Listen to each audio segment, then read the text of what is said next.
जोहार, मैं आनंद कुमार और आप देख रहे हैं जनमन की बात।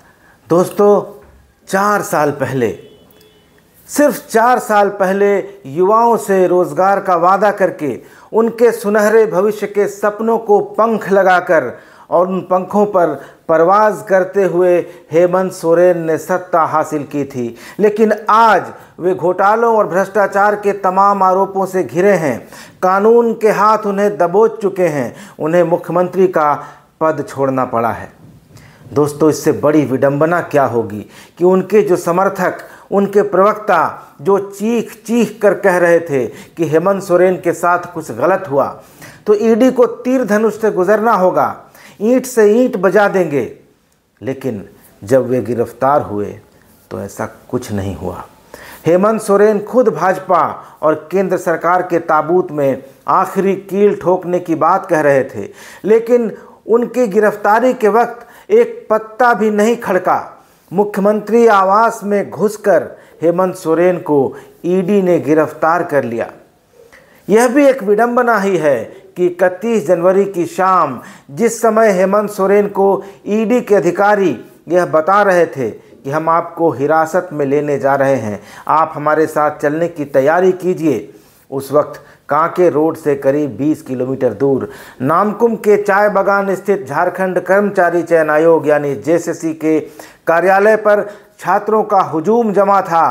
प्रदर्शन हो रहे थे। पेपर लीक के कारण जेएसएससी सीजीएल की परीक्षाओं को रद्द किए जाने की मांग हो रही थी और हेमंत सोरेन की गिरफ्तारी की खबर आने के पहले जेएसएससी की सीजीएल परीक्षा रद्द होने की घोषणा हो चुकी थी। छात्रों का, युवाओं का 8 साल का इंतजार अब एक बार फिर अंतहीन प्रतीक्षा की भेंट चढ़ चुका है।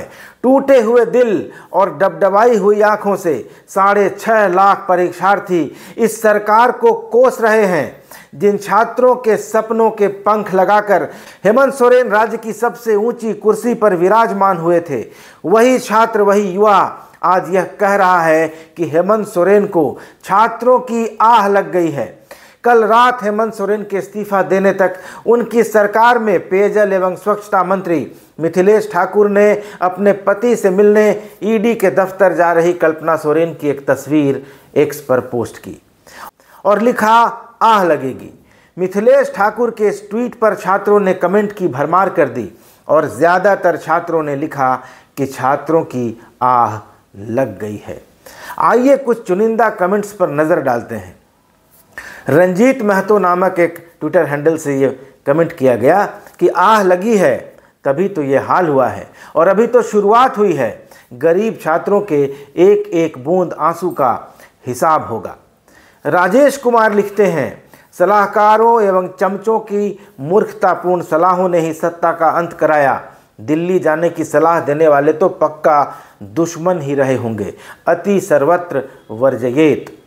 कुंदन मिश्रा ने जेएसएससी सीजीएल को रद्द करने का नोटिस अटैच करते हुए लिखा, सर इसका भी आह लगा। एसके महतो कहते हैं कि किसी को कोई आह नहीं लगेगी। पूर्व मुख्यमंत्री हेमंत सोरेन को छात्रों और उनके मां बाप की हाय और शाप लगा है।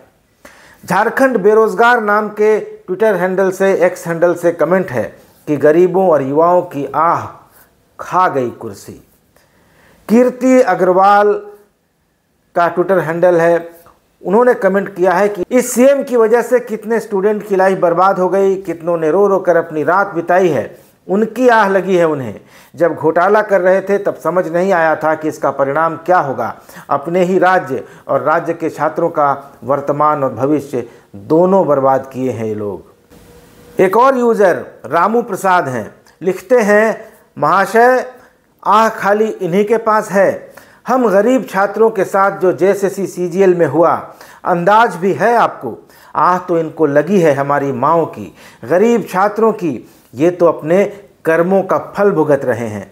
एक और यूजर लिखते हैं, पूर्व मुख्यमंत्री जी, काश आप हम युवाओं के लिए कुछ भी अच्छा कर जाते तो आज हमारे पास आपके जाने का दुख रह जाता।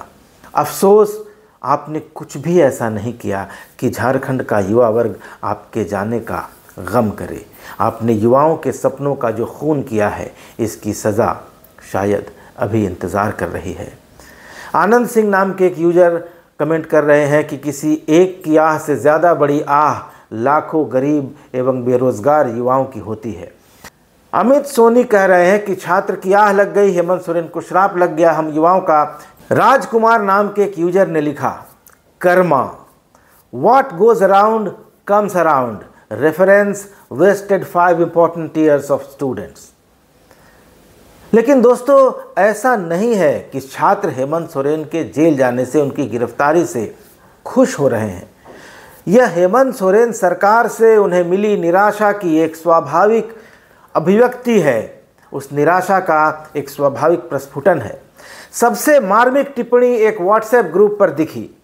किसी ने लिखा, झारखंड फिर से राजनीतिक अस्थिरता की तरफ बढ़ रहा है और खामियाजा हेमंत सोरेन नहीं, हम और आप भुगतान करेंगे। मैं जेएसएससी सीजीएल की तैयारी नहीं कर रहा था, पर मैंने लाइब्रेरी में एक 28-30 साल के लड़के को रोते देखा। सिर्फ पार्टीगत नज़र से देखने वाले लोग शायद खुश हो रहे होंगे, पर समाज नकारात्मक और उदासीन सोच की तरफ बढ़ रहा है।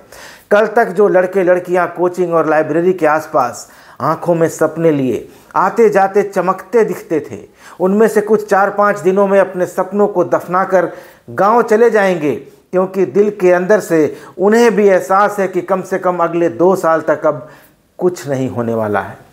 इस नकारात्मक ऊर्जा को फैलाने में पूर्व सीएम तो दोषी हैं ही, साथ में बराबर दोषी हैं राज्यपाल, जिन्होंने पक्ष विपक्ष की सहमति से बनाया नियम 3 बार इसलिए लौटाया ताकि अपनी सनक शांत कर सकें, और बराबर का दोषी है विपक्ष भी, जो बार बार सरकार गिराने की तरकीब ढूंढता रहा, लगातार राज्यपाल के कान भरता रहा। जीवन जीने की कोई और तरकीब ढूंढो यारो, शायद प्लान बी पर सोचने का समय आ गया है।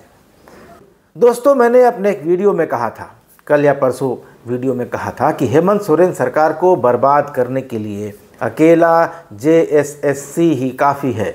एक तो 3 साल तक कोई परीक्षा नहीं हुई हेमंत सोरेन के कार्यकाल में, कोविड हो गया, उसके बाद पुरानी नीति को रद्द करने, नई नीति लागू करने, नीति को कोर्ट में चैलेंज करने, और फिर नई नीति के चक्कर में वैकेंसी निकलती रही, रद्द होती रही, और जब फाइनली परीक्षाएं होनी शुरू हुई तो सेटिंग, पेपर लीक और सीट बेचने की बात सामने आने लगी।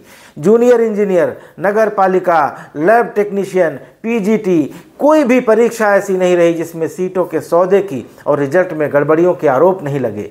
जेईई की परीक्षा हुई, महीनों हो गए, आंदोलन के बाद रिस्पॉन्स सीट जारी हुई, उसके भी 2-3 महीने बीत गए, लेकिन जेईई का रिजल्ट नहीं आया। हर बार अपरिहार्य कारण बताकर परीक्षा रद्द करने वाला जेएसएससी नहीं बता पा रहा है कि जेईई का रिजल्ट कब आएगा। यही हाल सीजीएल का है।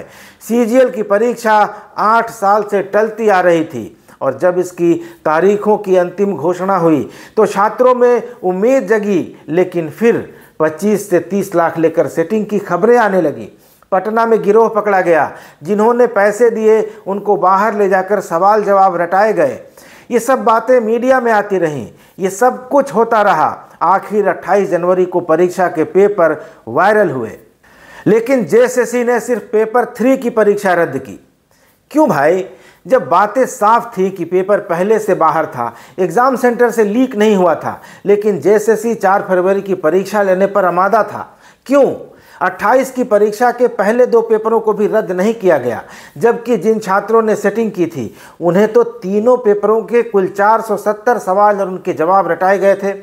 और जब पेपर पहले से परीक्षा माफिया के पास थे तो 4 फरवरी की परीक्षा में भी वही होता, छात्रों को क्वेश्चन पेपर आंसर रटा दिए जाते।